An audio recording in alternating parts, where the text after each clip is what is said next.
Ito pong naranasan ng hangin na nanggagaling po dito sa may gawin na sa kaya. Ay, dito din po yung bukungan. Dito po pagboya po niya, lahat ng paano. Sa lakas po talaga ng hangin, medyo alang-alin nato. Ano daw po ano, kailangan magsulit kasi po tayo na. Kung napansin niyo po yung hangin dito sa pag nabaktak na, pag itong light na sinasagad,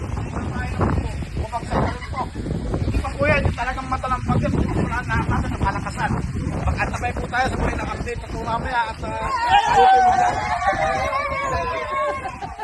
nag-iingat po ang lahat. Interview mo! Ate, hindi po may nakatira rito. Sa naharnasan niyo po hangin ng mga kararaan po. Ano ko kalakas naharnasan niyo?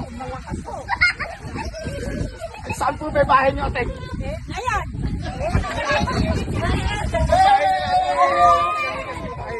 Hindi, bahay ko yan, pero lilikasan ko. Gawa nga po na marami po na baka po mapagsakan tayo sa gituna na. Magbalot-balot na po kayo. Magbalot sa lugar.